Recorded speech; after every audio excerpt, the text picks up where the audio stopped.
Hello and welcome to my channel. I'm Tiffany, retired librarian turned homeschool mom. In this video, we're going to be looking at the film adaptation of The Secret Life of Bees by Sue Monk Kidd. So the film actually sticks pretty close to the main plot. So let's kind of get a refresher. If you have not seen my book review or read this book, I advise you to do so. It's a very good book, and the film's actually very good as well. So the main story is you have a young girl by the name of Lily. She's about 15. It's 1964. She's living in rural North Carolina on her father's peach farm. Her father is not a nice person. He's very, very neglectful. He doesn't give a damn about his daughter whatsoever. He's a very, very angry, angry man. Now, her mother died, and according to her father, her mother had run away. Her mother, Deborah, had run away, abandoned her. And then she came back, and when the two of them were getting in a fight, both Lily's parents, because Lily's mother was planning on leaving, and her mother put down a gun. Lily, being 4 years old, picked up the gun and accidentally shot her mother, and that's how her mother died. So Lily lives with this. She doesn't entirely believe it, because her father's a very nasty person. He could very well be lying to her. So her father had actually pulled a woman from his peach orchard by the name of Rosalie. This is an African-American woman, and this is 1964. So Rosalie is the housekeeper and basically has been looking after Lily since she was little. So they have a close relationship. She does not have a good relationship with her father. She starts off this book laying in her room listening to the fact that there seems to be bees living in her wall. No, she's not crazy. There are probably bees living in her wall. They don't know how to live in a nice house. It's little old house. Her father is relatively poor. I don't think the peach orchard does very well. He forces her to sit at the peach stand routinely without anything else to do. Lily's very smart. She likes to write. She's very good at reading. She has a teacher who once told her, it's like, you can be a professor. You're that smart. Her father hates this. So it's like, you can't take books. I don't want you reading there. You look stuck up. So she has to sit there and be bored at the peach stand, and where she's mostly ignored by people. So that is kind of her life. Her father is abusive. He's neglectful. It talks about how she's born on the 4th of July, and on that day, her father doesn't even acknowledge that it's her birthday.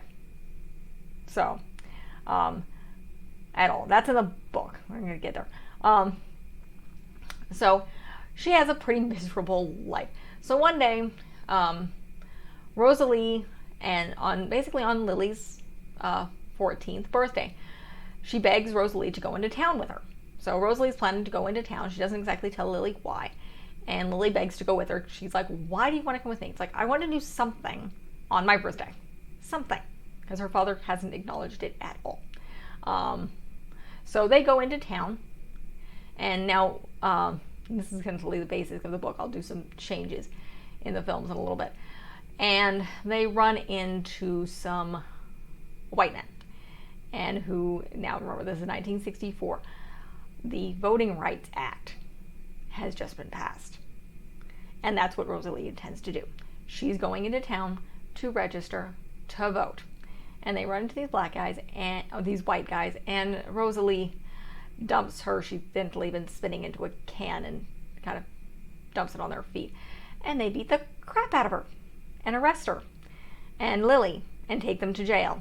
And Lily's father comes and gets her and takes her home. He's pissed off. He's absolutely, utterly livid. He does not care a thing about Rosalie. Who cares? He's a white man in 1964. He's probably extremely racist, and he doesn't care.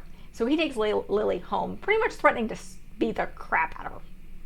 So she knows he's probably going to beat the crap out of her, but he's busy. So he pretty much says, stay in your room. Drives her up to her room, stays in her room. And it's very much implied that they're going to beat the crap out of Rosalie and possibly kill her. And that they were going to take her to the hospital. But after that, they were going to probably try to kill her. So Lily decides to run away. So she packs up some stuff, including some of the stuff she has of her mother, which includes this card of a black Madonna. You're not familiar with a Madonna. It's a symbol of the Virgin Mary, typically with baby Jesus with her. And it has this other town written on it. So she takes this with the intention of going to this other town because she's assuming this is where somewhere her mother has been. So she goes, sneaks into the hospital, helps Rosalie escape, and they go off to this town. And they come, I think, whether it's either, I don't remember the book. It's been a little bit since I did the book. I think it's the general store. She goes in there and sees this black Madonna honey. And it has this symbol on it. So she asks him, it's like, where did this come from? He's like, comes from the Boatwright sisters. And it's like, do you know where they live? It's like, yeah, giant pink house in a town. Can't miss it. So she and Rosalie go to this pink house and knock on the door and meet August Boatwright, her sister and her sister June, and their younger sister May. May is a little different. And Lily tells a lie, gives a different last name, says her father died, her mother's been dead for a while, and that they're going to see some aunt in a different town, only they can't get in touch with her. She's having surgery. They're looking for a place to stay and willing to work. So August, despite June not entirely being happy about this, says, okay, she deals with bees, so you guys can stay in the bee house. So she takes them out, and essentially they lie away that Rosalie was, I think, fell downstairs or something. I'm pretty sure that the Boatwright sisters do not believe them at all. It's like, what the heck is going on? And you do find out later that August knows exactly who Lily is. So they take them out to the bee house. It's like, and they say, basically August said, Rosalie can help May in the kitchen, and Lily can help her with the bees and be an apprentice beekeeper. And so that's what happens. And you kind of learn a little bit more about the Boatwright sisters, where the fact that both August and June had been teachers. They both gone to teachers college. They were both very smart. June is still a teacher. She's also a musician. August runs the bees, and they sell bees all sorts of places. They have a tendency to ship them up north, where people are very happy to have authentic honey and beeswax, even if it's made by African American women, and go with the symbol of the Madonna honey and the black Madonna on there. So that's where they get a lot of their money. They inherited the house, I think, from a great aunt. And then May is very slow. You kind of find the backstory of May and the fact that she had a twin sister, April. And it's pretty much described, they were essentially two bodies with one soul. And when April was roughly about 15, they go to get ice cream and they can't go in the store because they're black. And then April commits suicide, essentially, because she realized this is her real exposure to the fact that they are considered less than. And so she can't take it and commits suicide. And May becomes really, really sensitive. So she takes on the weight of the world, I think is how August explained it. So they have a little wailing wall where she writes down her prayers and things, and it's used to help calm her down because she's gone a little crazy. And it's just essentially they try to keep darkness as much away from her because it affects her more strongly after the death of her twin sister. So that's kind of May's story, and Rosalie helps her out in the kitchen. And one of the things that Lily sees is her coaxing cockroaches out with like bread or marshmallows, which is something Deborah, Lily's mother, had done. And that's how Lily does in fact find out that her mother had been there, because she asked May, and May says that Deborah was a sweet little girl. So kind of go about their lives, learning about the honey, learning about the Boatwright sisters. June is not particularly fond of Lily for various reasons that are explained later. And she has a boyfriend by the name of Neil who keeps proposing. He's the principal of the school she teaches at. And she keeps refusing it. And when Lily asks August about that, she's like, she was stood up at the altar many, like 10 years ago. So she's shy and she's scared. So that's why she won't do it. And that's what kind of August explains. And so And they go about their lives. One of the other main characters that comes into is a young boy, another apprentice, and August is godson Zach. And Zach and Lily become close. Probably closer than white girl and black boy probably should. And it's not explicit. They're young. They're the same age. They're in high school together. They're 14 years old, so they're very, very young. But he's also very smart. And so they have a lot in common. They can talk about literature and things. He plays football, but he wants to be a lawyer. And she wants to go off to college and become a writer. And we can imagine our dreams coming true. And they become very close. And they go about their lives, and Lily starts coming into her own. She becomes stronger, so does Rosalie. And then one day, Lily is out with Zach, and there's a police incident, and he's arrested. And they don't tell May, because May is very fond of him, but May finds out and then proceeds to commit suicide and leaves a suicide note. And there's massive, obviously, mourning. Lily eventually comes out to August about who she is, and August is like, I know who you are. I knew who you are the moment I saw you. You're a spitting image of your mother. And I was just waiting for you to be ready to tell me. And so Lily kind of bond.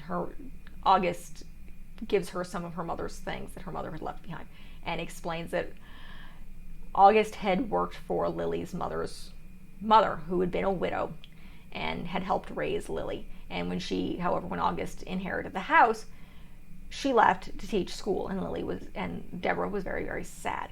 And then Deborah's mother died, and basically she told August, like, you're the only family I have left in the world. And June did not like that. June did not like Deborah at all. She didn't like that her sister had become somebody else's housekeeper. So, because they both gone to teachers' college, they were very intelligent. But again, then August says how Deborah she basically moved from Virginia to North Carolina to be closer to August. And she went to an old school friend who ended up basically saying, there's a whole bunch of guys home from the war here. They're nice. They're cute. And so she starts dating Lily's father and then gets pregnant with Lily. And that's why she marries him. And she's happy to have Lily at first, and then she gets depressed. What in modern times we would call, she had postpartum depression. And she runs away to see August. And August describes her when she got off the bus. She looked like she hadn't eaten in weeks. She was thin and out of it. And like she didn't know really where she was. And it took a little while, a couple of months, for her to recover. And then she realized, I need to go get my kid. And she went home to get Lily. And that's how she died. And August didn't hear anything for a while, didn't know what the heck was going on. She was expecting Deborah to come back with baby Lily. And nothing happened. She found out that she had died. And she didn't hear anything else more. So they bond kind of over that. June gets married. She marries Neil. Both Lily and Rosalie move into the house. Rosalie had already moved into the house. She was sharing a room with May. And this is mostly the book. I'll get to a little bit more. Again, they stick pretty closely. There's a couple of differences. And then T-Ray. T-Ray is the name of Lily's father. He shows up. The other thing that's going on that I forgot to mention is in the parlor you have a statue. It's basically, and August explains what it is. It's a statue of a black woman, but it was one of those women carved on the front of ships. And it's kind of in the family. And they basically formed a church around it over this black Madonna. And it had been part of the slavery. African Americans in a community had worshipped this black Madonna for a while. And these women are very strong and very powerful women. They come and pray to this black Madonna every Sunday. And they get strength from her, in a sense. And they're very intelligent, very quirky women, have a tendency to wear funky hats. And are very classy. So, at this point, they bond with Lily. And I think Zach's mother may be one of them. And so, Lily's home alone one day. Because June is off. She's married. And Rosalie and I believe August are out. I think Rosalie went to register to vote, finally. Got around to doing that. And so Lily's home alone. And there's a knock on the door. And it's her father. And he's found them through a lawyer friend of the Boatwrights. And basically the guy's secretary, who was a little bit too loose-lipped. And he's pissed. Particularly when he finds out this is where Deborah came. It's like, I searched all over for her and this is where she was. She wasn't that far. And he rages into a rage. He's going to drag Lily out. They get in a fight. He knocks her down. And then not only does August show up, along with Rosalie, and basically the women who worship, and they're pretty much, they stand there, and Lily's kind of protected, and August says Lily's going to stay here with us. And it's very much implied by these women, it's like, T. Ray needs to get his little butt out of here. Now. Because these women are not messing around. He's outnumbered, he's not stupid, so he leaves. And before he leaves, Lily does ask him, it's like, did I really kill my mother? It's like, yeah, you didn't mean to. You were 4 years old. But yeah, you killed your mother. And then he drives off. And essentially, it ends with the schools kind of the book ends with the schools being integrated. And Lily and, I think Bianca is the name of the lawyer's son. And he's friends with the Boatwrights, so he's pro civil rights and everything, so is the daughter. And they hang out with Zach when the school is opened, and it kind of talks about they're his friends. They don't care if people are going to tease them. They're his friends. And that essentially is how the story ends. Now, there's a couple different things in the film that are different. One thing I remember particularly from the very beginning is Rosalie bakes Lily a cake for her birthday, and T. Ray acknowledges that it's her birthday. No. Neither one of these things happened. T. Ray never acknowledges that it's Lily's birthday at all. He never has. So that is different. It's a minor difference. The other minor difference is Dakota Fanning is a blonde. In the book, Lily and her mother both have black hair. That's a minor thing. But again, the other thing that is a little bit different, they have a scene where Rosalie and Lily kind of get in a fight in the swamp where they're kind of spending the night on their way to the town. That doesn't happen either. It doesn't take them 24 hours to get there. It's not that far. They hitch a ride, they do some walking, they're there. It's very much implied they're there because within like 24 hours. So I think Lily goes there that, whether it's evening or morning, they may spend the night with someone driving all night. But that doesn't happen. They don't really get in a fight. Rosalie does things like when they're walking, you have no clue what the heck you're doing, all based on this. It's like, I'm fool for following you, but it's like, what else we're gonna do? They were gonna kill her. She knows that, and I'm following around a 14-year-old who has really no clue what the heck she's doing and pretending she has a plan. But yeah, again, she's 14. So you kind of understand. She's an impulsive 14-year-old who's trying to save her friend's life. So that's a little bit different. And I think in the film, she's trying to buy food. And that's how she sees Madonna Honey. In the book, she's definitely going into a general store to, not necessarily a diner. So in the film, they use a diner. In the book, it's a general store. The house is all the same. I'm trying to think. One thing that I get impression, and June's wearing t-shirts in a lot of this, which seems out of place in 1964 for rural North Carolina. So, in fact, when I looked up some of the comments, she's wearing an NAACP t-shirt, which wouldn't have been possible at the time because the silk printing that's used on that kind of thing wasn't invented yet. So it's not possible. So I do see a little bit of Lily's, it's the clothing and sometimes Lily's hairstyles is a little too modern for, again, rule 1964. Not to mention, Lily makes a point of saying she sews her own clothing. So she makes her own clothes. She's more nicely dressed. in this than I think she would be. She may have gotten clothes from August, but again, they're not going to be as nice as they show in the film. But again, it's the film. So the other couple of things that are different is actually, Rosalie moves into May's bedroom after her death. That's not what happens. Rosalie moves in and shares a room with May. And Lily stays in the bee house by herself for a while. And then Lily moves in with her briefly after May's death. And then she later chooses to go back to the bee house. So the other major difference is the situation that happens with Zach and how he gets arrested. In the film, they show them going to a movie theater together and essentially as a date.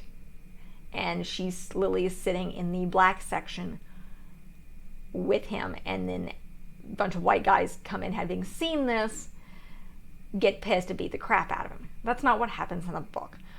I don't remember exactly why he's going into town, but he has the bee truck and Lily goes with him. And they go into town and he sees some of his friends and he goes to talk to them. And one of them throws something at a bunch of white men who may or may not have been heckling them. And they get arrested and kind of beaten up for that. Lily's ignored throughout this. She's sitting in the car terrified. Again, having previously witnessed a similar situation with Rosalie. And they take them away and she walks home. And they've kind of figured out what's happened, that he's in jail. And August's like, where have you been? We were going to come looking for you. And she explains kind of what happened. And the lawyer friend of theirs he's basically, we can't get him out right now because the judge is out of town. And he'll be back Monday. So he's stuck. And what does end up happening is somebody there, basically he doesn't want to rat. Nobody wants to rat on each other. But another person, I think a white girl, saw what happened and she identified the person who actually threw it. So they get Zach out. However, prior to this, and this is another difference between the film. In the film, Zach's mother has come to worship the Madonna after her son's been arrested. And May goes in the house because they're outside on the porch and talks to her and finds out what happens. And then goes out to a wailing wall and eventually disappears and commits suicide by drowning. She drowns herself in the brook. In the book, what happens is they choose not to tell her, and Zach's mother calls on the phone, and that's how May finds out, and then freaks out, and decides, I'm going to go out to the wall, and then dies. Basically, she commits suicide. She goes into the woods, she goes to the brook, and she gets down in the water, puts a stone on her chest, and drowns herself. Bad way to die, drowning. But again, and August goes out not too long thereafter, after they find her, because they go out searching, where the heck did she go? And they find her. And they mourn her. And she later finds the suicide note, which very much implies, and this is in the book, I don't think the film, you see August reading the suicide note, but you don't see the impact of it. Because the impact of it in the book is, May is essentially telling them to live. And is very poignantly talking to her sister June to get over herself and marry Neil. And that's shortly after, June is spending a lot of time with Neil in his car, kind of going out for drives a lot, because they're mourning their sister. And August pretty much tells her, it's like, you need to get on with it and start living. And that's what that's what our sister wanted you to do, is get yourself married, which is what she does. And now, Zach is released, I think shortly after, within days of Lily dying, with May committing suicide. So, and again, it's right after May commits suicide that Lily moves into the house. And then it's shortly after she's gone back into the bee house that her and August talk. And she finds this out, which is shown in the film. And that's done decently well. The only other thing that I can think of that I didn't really like is at the very end, her conversation with her stepfather. Once she invites her father, she invites him in. She doesn't invite him in the book. He barges in. He barges right in. Doesn't care. And they have a fight. She's like, I'm not afraid of you. And she's trying to get information. He doesn't care. She tells him this is where my mother was and who August is, and he's livid. And then he has flashbacks and thinks she's her mother, and he knocks her down, and she hits her head basically near the Madonna. Now, they had recently done a ritual where they covered her in honey. So she's kind of dripping with, the stone statue is very much still kind of dripping with honey.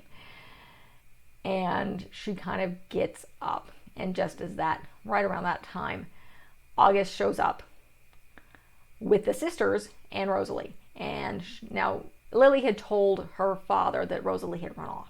And basically so Lily said, you ran off. She's like, well, I'm back now. And it's very obvious that they're pissed off.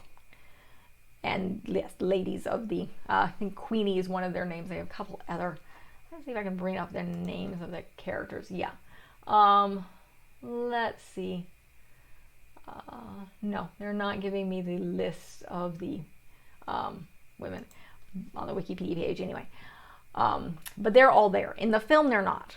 In their film, you just have Rosalie, August, and June. June is actually not part of this, I don't believe. I don't think she's there because she's off with Neil. She's moved out and got married. And not to mention, by this time, Lily has moved into, when June gets married, Lily moves into the house and moves into June's bedroom. And June's completely accepted them at this point. So that's also a bit of a difference. But yes, so instead of June, you have all these, several black women who are not happy. Because this guy's, it's very obvious that he's attacked her. He's very, very angry. In the film, they almost show redemption in him. And Lily kind of forgiving him, knowing that he's changed. That's not the way it is. He's pissed off. He's snapped out of it. He realizes he's staring at his daughter because she calls him daddy for the first time in her life, at least that she can remember. And then he's still planning on dragging her out. And then he runs into these women. And it's not so much he's willingly leaving her. It's he's outnumbered. He knows it. And it's not worth it. It's simply not worth it to him to drag her kicking and screaming, because it would result in him possibly being attacked. And whether he could legally win or not, he's not going to risk that. And then he leaves. And yes, she stands out on the porch and asks him. In the film, she runs up to his car and stops him.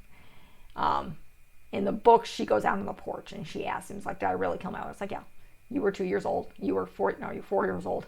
You didn't mean to, but yeah, you really killed her. And then it kind of ends more with Lily. The film ends more with Lily writing rather than the book ending with Zach going to school with her and Bianca and them kind of standing up to him and sitting with him. I think it implies that he's the only black kid in this school. So, yes, there is a love story between the two. It's very, very light because they're 14 years old and they're kids and they're very young. So, and they both have big dreams. And that, as I said, the film does those few little differences. I still see that Dakota Fanning's clothing, sometimes her hair, as well as the actress who plays June's, their clothing, the styling, particularly of June's clothing, is more modern than it could be, particularly for the rural South. What her clothing may have been okay in, say, Harlem, possibly. But again, they're in the rural South, so they're probably still going to be wearing more dresses and skirts than what you see June wearing. In fact, I think you see Lily's character, played by Dakota Fanning, wearing a little bit more modern clothing than I think she would in the rural South. Most likely she would still be wearing skirts. So, because she's a girl and it's the rural South, and it probably would have been difficult to find up-to-date clothing at that time. And again, Lily makes her own clothes, so she's going to stick to what's acceptable. And her father's extremely sexist. In fact, at the beginning, and I think this shows in both the film and the book, He catches her outside looking at some of her mother's stuff, doesn't see that she's looking at her mother's stuff because it's dark. He thinks she's meeting a boy and gets pissed and makes her kneel on grits for a period of time. And her knees are all banged up because it's like she's been forced to kneel on grits because her father's pissed off and sadistic. And she even makes the point of, it's like, why on earth would any boy want anything to do with me? I make my own clothes. I'm really, really poor. Well, I'm not stylish at all because my father will not let me do anything. So it's like, I can't go to football games. I can't do anything the typical teenager does. Why on earth would any boy even look twice at me? But of course her father doesn't believe that because he basically sees his widowed wife. Not his widowed wife, his dead wife in his daughter. So he's just, he's a monster. Whether he's managed by the war or not. The film very much gives him not necessarily redemption, but implies that Lily almost forgives him. She just accepts him and wants him to go away. And he has there's no sense, and the film gives this impression that he's accepting that Lily is better off. She hopes he does. In Lily's mind, because all of this is from Lily's point of view. So anything you see from T. Ray's point of view, where in the film, you show him coming to the hospital and looking and tearing apart her room. Whether this happens or not, nobody knows because everything's from Lily's point of view. So you don't see whether that happens or not. He does find her. The way he finds her is different. Again, in the film, they have him finding evidence of a map on the wall. In reality, I think there's a phone call. There's a phone call investigating things because they tell the lawyer friend about possible charges against Rosalie. And so that's kind of how it's small town, and he finds out and he comes looking. And then he pretty much, I believe it's over the phone that he gets the information from the lawyer's secretary, who doesn't know. And the lawyer does. He's very much aware that T. Ray is a nasty piece of work. But, of course, he doesn't tell his feeble-minded secretary. So that's how he finds her in the books. It's a little bit different, but not a major thing. So overall, this film was really, really good. I looked at some of the reviews, and some of them were funny. Most of them were glowing. This film did very, very well. It did like 40 million or something. It was like number 3 in the box office when it came out in the U.S. People who were giving bad reviews, I don't know what the heck they were going in expecting. It's a coming-of-age story of a 14-year-old girl in rural North Carolina who deals with a bunch of strong African-American women dealing with bees. It's good for what it is. It's a great story. It's not male-oriented. This is definitely something mothers can watch with their daughters. I suppose boys might be interested. Zach is a very strong character, as is Neil, and so is their lawyer friend, who's white. But otherwise, it's very much focusing on Lily's kind of coming of age and coming into her own confidence, accepting that at first she hates her mother, which she finds out from August. It's like, she really did abandon me. And August is like, your mother was really sick, hon. She didn't intentionally abandon you. She was out of it. And once she got back to herself, she went back. She loved you.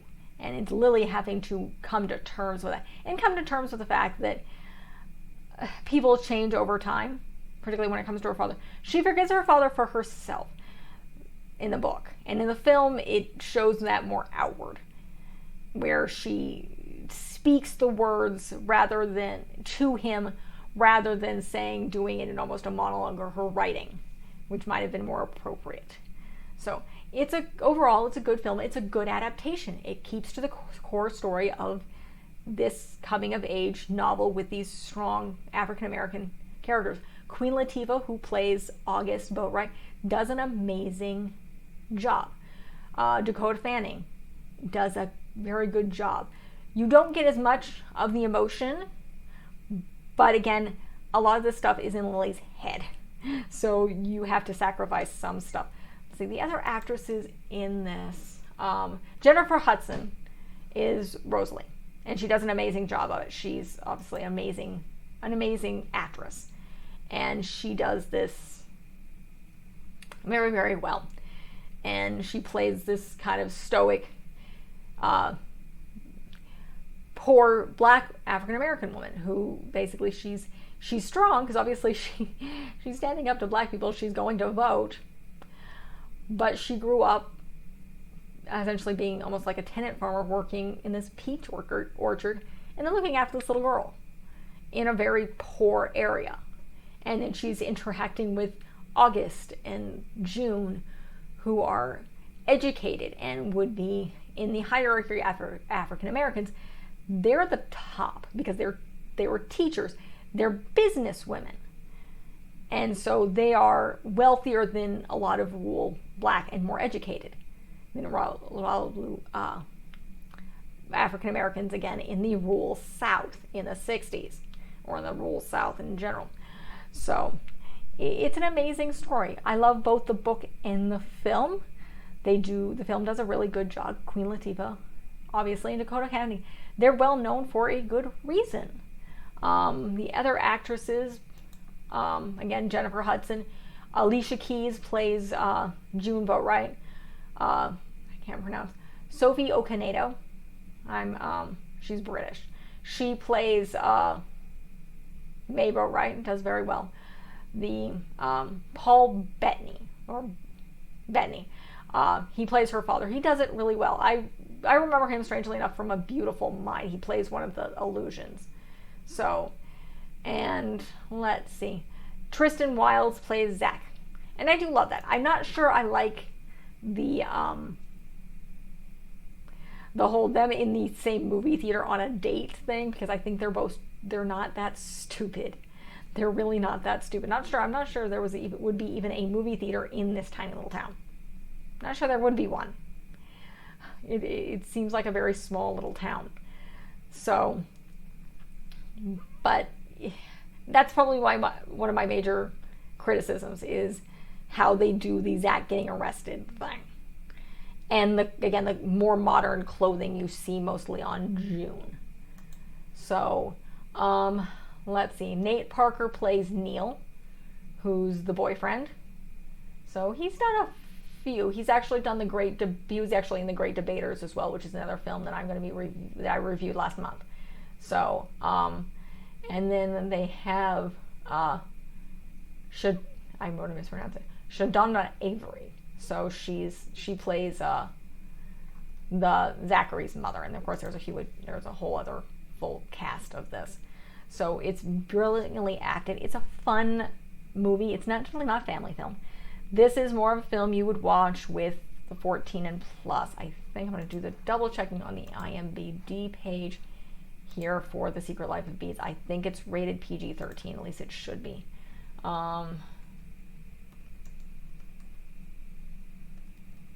Maybe I can spell here.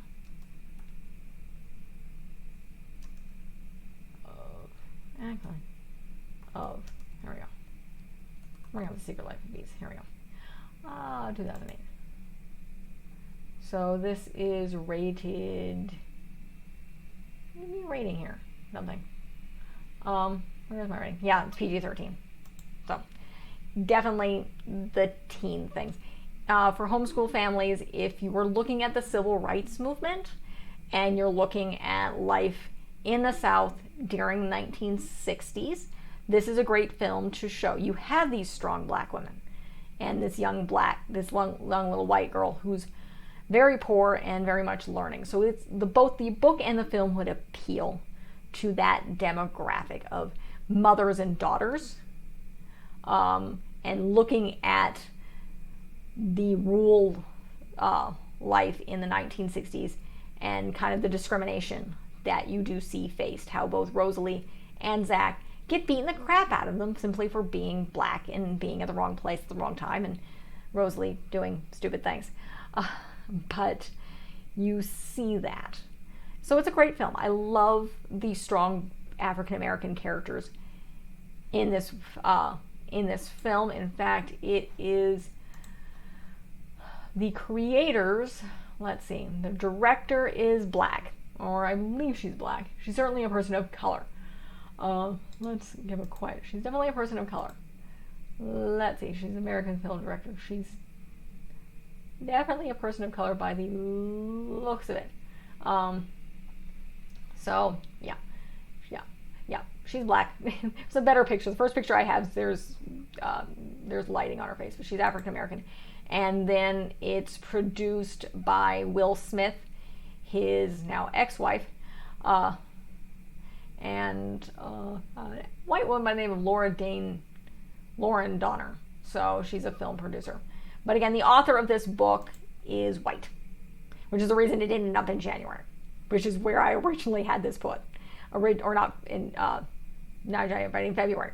So that's where this was originally. And then I realized the author was white, and it's like, nope, I'm going to move it here to March because I enjoy it and I want to review it, and I think it's a good film and a good book to present and to read, particularly if you're looking at trying to look at life of both African Americans and poor white people in the 1960s. So, and again, it's a coming of age story, so it's a very relatable to teenage girls, because Lily definitely does talk about it. She talks about boys and football games and dealing with her hair and her clothing and stuff, particularly in the very beginning. So it's relatable. And for African Americans, this is my opinion, because obviously I'm not one, and I don't want to step on toes here. But August Boatwright and June Boatwright in particular are strong, educated African American women, as is Rosalie, because this is a woman who, she stands up for herself. She's like, I'm going to go register to vote. That's what I'm going to do. And even though she can't do it the first time, she's like, I'm still going to go do this. In the end, she goes and registers to vote. It's like, I'm going to vote, because that's what she wants to do. So it does have that good representation. And you also have the representation of Zach, who's a smart young man who doesn't want to just do sports. He wants to go to school and become a lawyer. And you have another African American male representation in Neil. He's intelligent. He's the principal of a school. And he is in love with June, and he's willing to wait for her because he enjoys her. So that's the other good thing. It's like you see this African American community in such a very positive light in their own kind of world. It's somewhat not as intensely similar to The Color Purple, which is an entirely different thing. One, time period's a heck of a lot earlier, and two, it's pretty much an entire African American staff and the authors of that community. This is a white author, but she does this story really well. But of course, again, she's writing this African American characters well, but the main character and the point of view of this story is being this poor white girl from North Carolina who was orphaned, and her life kind of sucked, and she made an impulsive decision to rescue her housekeeper and the woman who eventually raised her from being killed, and running off to random town that she doesn't know quite what she's doing. But again, she's 14. So impulsivity abides at that age. And Rosalie's, yeah, it's kind of interesting. She's a grown woman. It's like, oh crap. But you know what? It's this or I'm going to die. So I'd rather not be beaten to death for wanting to vote. So that's one of the other reasons I love it. So great, particularly homeschool families. If you're looking at this time period, great film, great book to read, great film to watch. I highly recommend do both. I did. I read the book a long time ago. A long time ago, and I reread it for this. And I just watched the film. Right before doing this video, I watched it on this day. Mind you, we are in June of 2021. So that's when I'm filming this, because that's when I saw it. So even though this is, yes, I know this is not going to be scheduled until March of 2022, but I read when I can, and I post it so it's fresh in my mind. So that's why I'm doing it now. So that is it for this review. If you like what you see, be sure to check out the rest of my stuff. I have a whole bunch of stuff on African American history done in January, along with Asian American history, a lot of films. Again, I've covered The Color Purple, both the book and the film. I have a bunch of more stuff planned. I did a bunch of fun stuff in Disney, in December for Christmas stuff, and some Native American stuff back in November. And just check out what I have to offer. Like and subscribe. I have a bunch more planned. Thank you.